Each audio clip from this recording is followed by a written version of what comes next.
Часть 5. Программа Übermenschen 15 марта 1940 года. Комплекс Вавелсберг. Глубина 450 метров. За 9 месяцев комплекс разросся, как раковая опухоль, вгрызаясь в породу все глубже. Теперь под замком существовал целый подземный город. Лаборатории, жилые блоки, госпиталь, крематорий. 3000 человек работали здесь, и ни один не мог покинуть его живым. Таков был приказ Гиммлера. Доктор Йозеф Менгеле шагал по коридору блока «Д», медицинского крыла, где проводились эксперименты.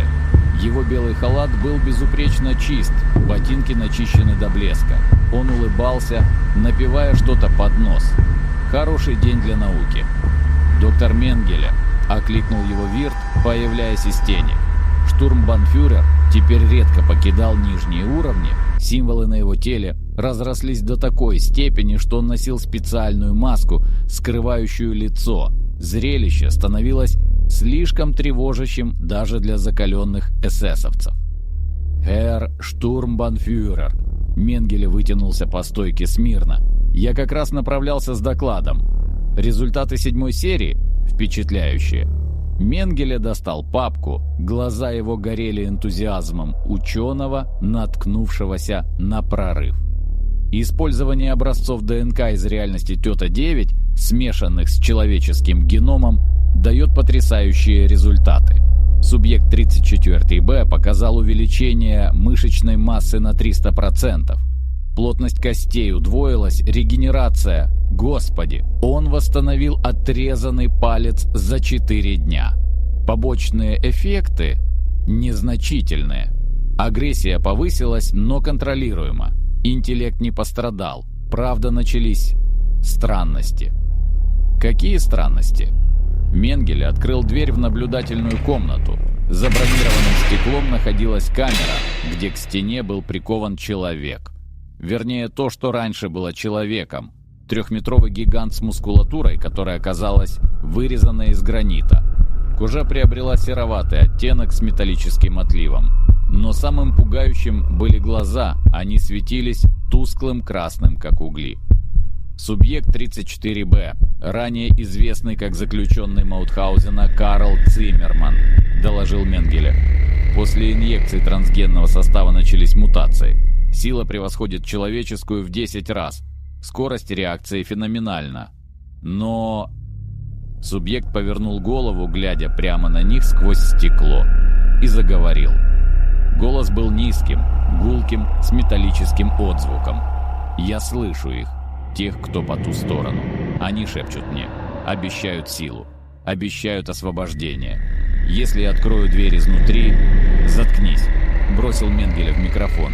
Субъект дернулся, но замолчал, продолжая сверлить их взглядом. «Он контактирует с чем-то», — пояснил доктор. «С сущностями из реальности, откуда мы взяли образцы. Словно ДНК несет не только физические характеристики, но и связь, квантовую запутанность с источником». Вирт подошел вплотную к стеклу, изучая субъект. Его собственные символы начали пульсировать ярче, отвечая на какой-то невидимый стимул. Эта проблема зависит от точки зрения. Если мы хотим создать армию сверхсолдат, полностью подчиненных нам, да, но если мы хотим создать оружие, которое может действовать автономно, проникать в другие реальности и выполнять там задачи, Менгеле улыбнулся, то это возможность. Сколько таких у вас? 18 выживших из 100 субъектов. Остальные не выдержали трансформации. Но выжившие, они стабильны. Управляемы. В основном. У 2 началась непредвиденная эволюция. Один начал частично фазироваться, исчезая и появляясь случайным образом. Второй развил способность читать мысли на расстоянии до 100 метров. Телепатия? Примитивная, но да. Мы изолировали его в свинцовой камере. Похоже, толстый металл блокирует эффект. Вирт кивнул, обдумывая информацию. План зрел в его голове, грандиозный и ужасающий одновременно. Хорошо. Ускорьте производство.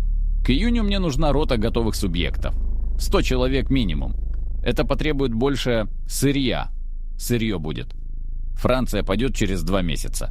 Пленных будет в избытке». Вирт повернулся к выходу, но остановился. «И доктор, начинайте эксперименты по добровольцам из СС. Офицеры должны быть готовы дать пример. Я сам буду первым». Менгеле моргнул, не веря услышанному. «Херр штурмбанфюрер, риски?» «Мне плевать на риски», — рявкнул Вирт, и стены задрожали от его голоса. «Если мы хотим стать больше, чем люди, кто-то должен пересечь черту первым. А я уже давно не по эту сторону человечности». Он сорвал маску, и Менгеле отшатнулся. Лицо Вирта больше не было лицом. Символы не просто покрывали кожу, они были кожей. Светящиеся линии пульсировали в такт чему-то, что не было сердцебиением. А глаза... В глазах плясали огни далеких звезд. Целые галактики вращались в радужке. «Я видел то, что не видел никто», – прошептал Вирт, и его голос раздвоился, став хором. Я коснулся бесконечности. Я заглянул в пустоту между реальностями, и она заглянула в ответ. Я больше не знаю, где заканчиваюсь я, и начинается нечто иное. И знаете что? Он улыбнулся, и улыбка была полна безумия и экстаза одновременно. «Мне нравится». Менгеле сглотнул. «Я подготовлю операционную».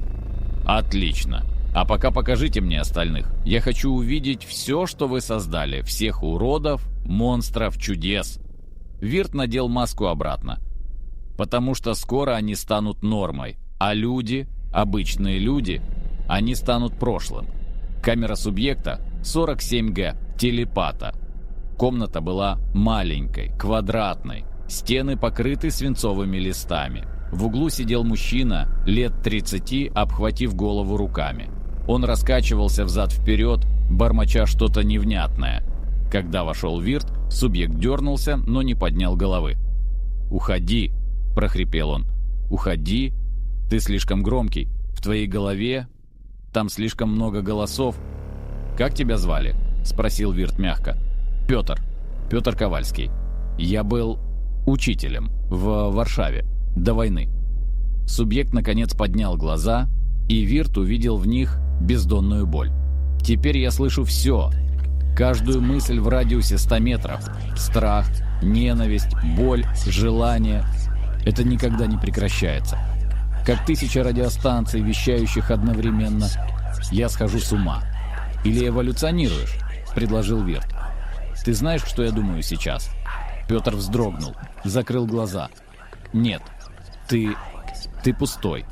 «Нет, не пустой. Полный, но не собой. В твоей голове город. Миллион голосов, говорящих на языках, которых не существует. Ты уже не человек, правда?» «Правда», — согласился Вирт. «Я мост.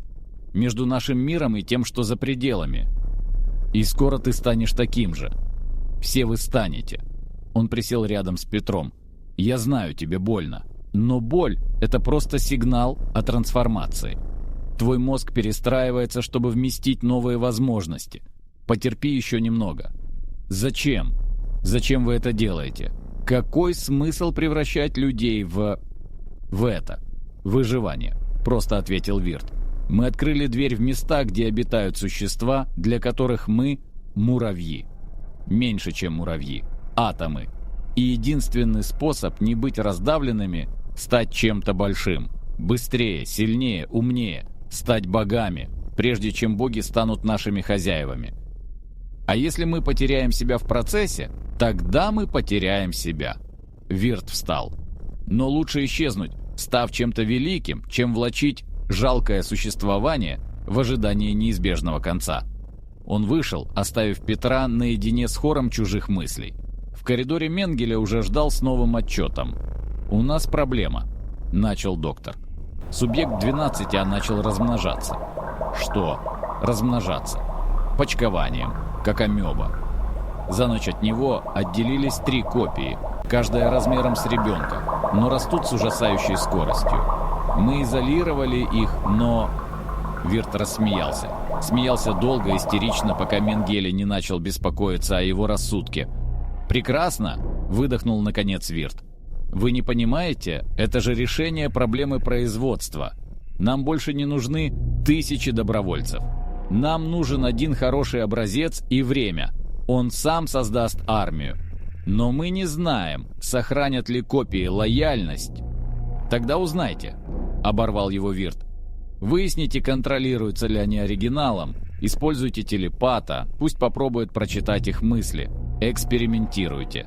Мы больше не связаны этикой, доктор. Мы играем в игру богов, а у богов нет совести.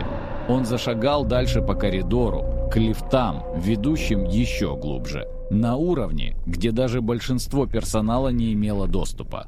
Туда, где находился сам обелиск и врата в бесконечность. «Скоро», — бормотал он себе под нос, — «скоро все изменится, и мир никогда не будет прежним». За его спиной в лаборатории субъект 12А продолжал делиться, порождая новых и новых копий. Каждая открывала глаза и произносила одно и то же: «Мы легион».